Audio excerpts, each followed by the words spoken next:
Selamat pagi anak-anak. Berjumpa dengan Pak Ego pada pertemuan kedua. Kita membahas tema yang pertama ya. Pak Ego sudah sampaikan tuh halaman berapa, yang judulnya Aku Bangga Sebagai Perempuan dan Laki-laki. Yuk kita buka dengan tanda salib. Dalam nama Bapa dan Putra dan Roh Kudus. Amin. Semoga Tuhan beserta kita sekarang dan selama-lamanya. Oke, kita lanjutkan anak-anak. Jadi tujuan pembelajaran kita baca dulu ya. Setelah belajar, anak-anak harus memahami diri ya, dirinya yang unik ya. Unik sebagai apa? Sebagai laki-laki dan perempuan. Terus kita bisa mensyukuri keunikan diri sebagai anugerah Allah ya. Jadi keunikan itu adalah anugerah Allah. Terus dari keunikan itu kita juga diharapkan memiliki rasa tanggung jawab dan bangga bahwa dirinya atau diri kita adalah citra Allah. Kalau dalam kitab suci kita sebut gambar dan rupa Allah. Begitu ya anak-anak ya. Nah, Pak Ego mau menjelaskan apa artinya unik ya. Unik itu bukan aneh ya. Dalam pelajaran agama unik itu bukan aneh. Unik itu ya. Tapi saya beri contoh dulu. Kalian punya orang tua ya. Jadi kita lahir itu menjadi manusia dan tumbuh karena apa? Karena ada ibu dan ada bapak ya. Ibu itu perempuan, bapak itu laki-laki ya. Nah, ibu bisa kita ketahui apa yang dilakukan ibu itu merawat, menyusui, melahirkan, mengandung ya. Itu seorang ibu ya.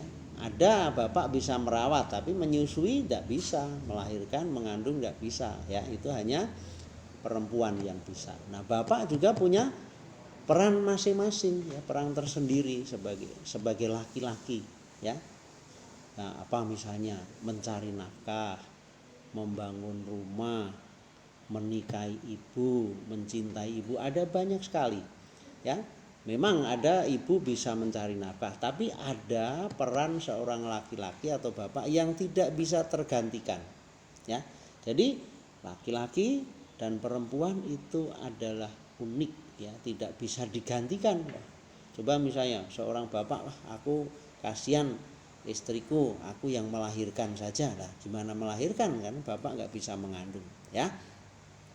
Nah, itu yang Pak Ego terangkan bahwa perempuan dan laki-laki itu adalah suatu anugerah yang direncanakan oleh Tuhan, tidak bisa digantikan. Nah, dari keterangan Pak Ego tadi kalian bisa baca tuh ya, di situ saya tulis ya, ada umumnya cenderung tidak bisa sebaliknya ya, umumnya begitu ya, tapi ada yang sangat prinsip tidak bisa digantikan ya.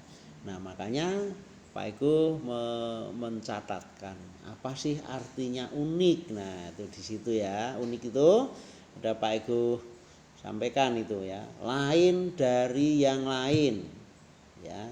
Jadi namanya unik itu ya sudah, nggak ada yang sama ya dengan yang lain, tidak ada duanya ya, tidak bisa tergantikan ya. Tadi contohnya tadi ya, bapak bisa nggak ada sesuatu yang bisa digantikan ibu? Tidak bisa. Tapi ada yang secara umum baik laki-laki perempuan juga bisa melakukan semua. Nah, dari situ kita itu juga unik anak-anak ya. Kenapa? Kita juga lain dari yang lain ya. Jadi namanya kamu misalnya seorang perempuan ya, itu beda dengan temanmu yang laki-laki ya. Jangankan dengan yang laki-laki, sesama perempuan pasti ada bedanya ya. Rambutnya beda ya kan, hidungnya beda, matanya beda, walaupun tempatnya sama tetapi pasti beda ya. Itu Pak Ego sampaikan, anak kembar sekalipun itu pasti ada perbedaan mungkin sifatnya ya kan? Jadi kita unik ini karena di dunia ini hanya satu kita, itu tidak ada yang lain gitu ya. Nah, kita itu di antara teman satu kelas ya, itu juga keunikannya kita ada sebagai laki-laki dan sebagai perempuan ya, itu unik ya. Maka kita sebagai laki-laki atau perempuan lain daripada yang lain. Kita sebagai laki-laki dan perempuan tidak ada duanya, tidak tergantikan. Gitu ya anak-anak ya, penjelasan ya tentang apa itu artinya unik ya. Maka perlu kita membangun sikap kesadaran diri ya.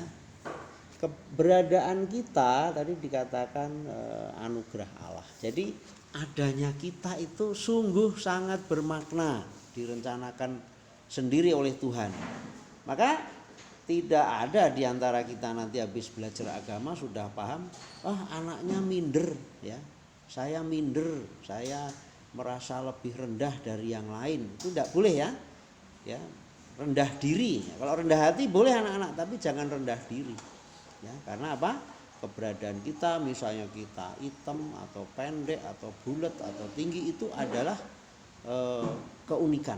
Ya, tidak boleh kita minder.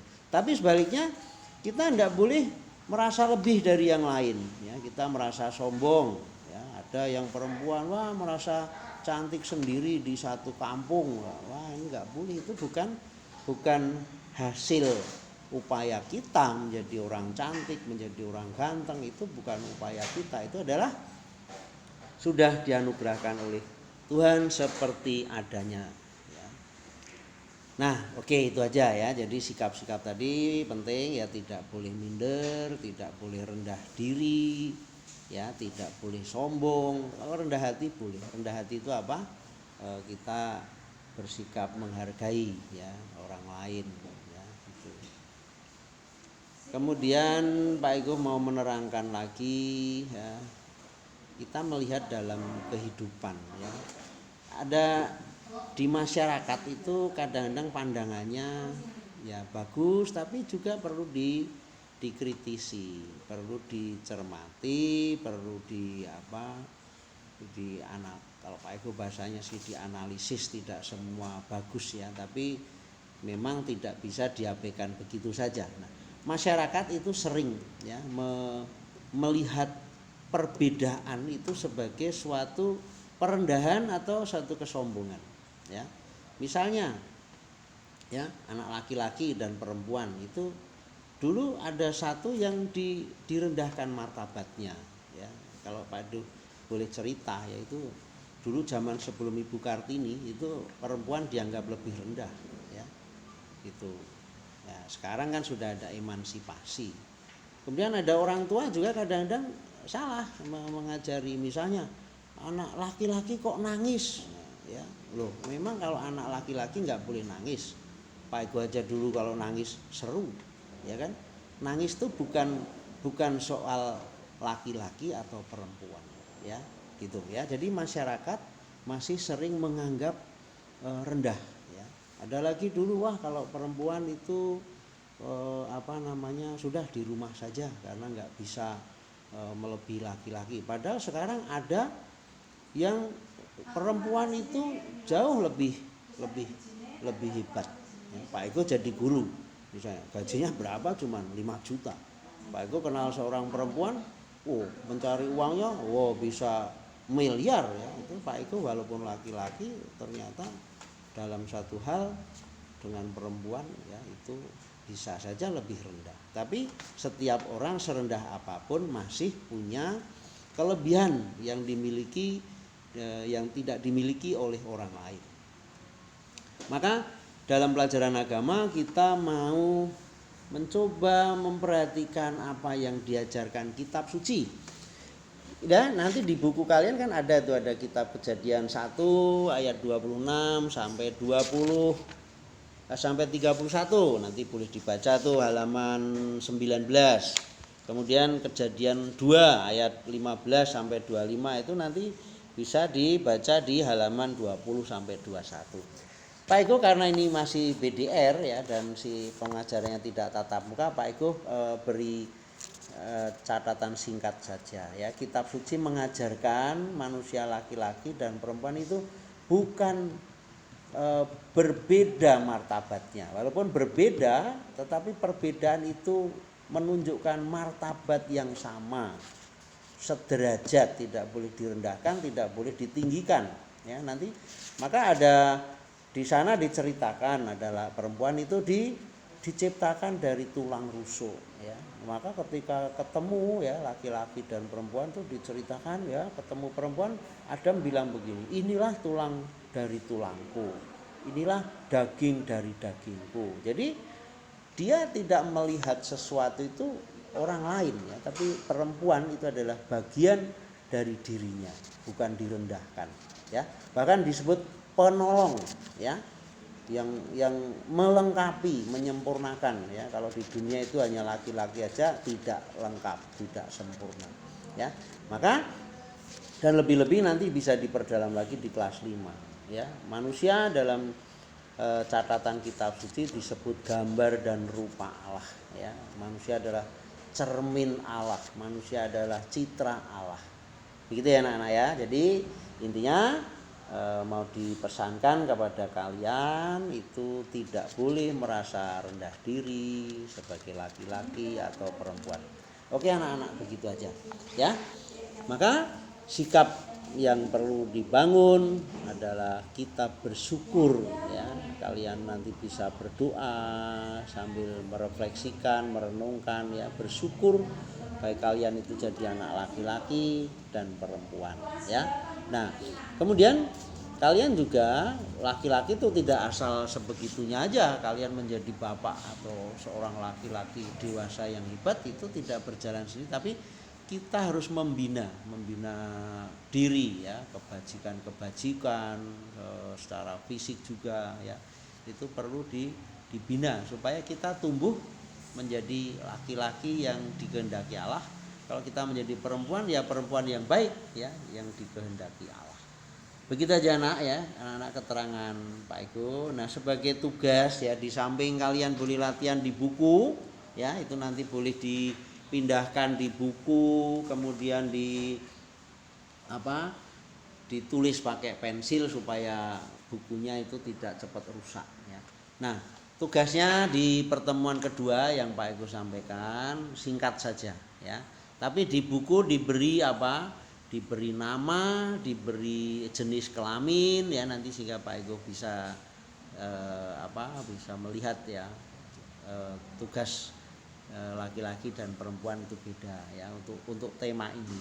Kemudian diberi hari tanggal ya, jadi ditulis pertemuan kedua, nama siapa, jenis kelamin apa, hari tanggal ya. Kemudian dikerjakan soalnya ya. Jadi kalau kalian dewasa, kalian ingin menjadi apa, ditulis ya.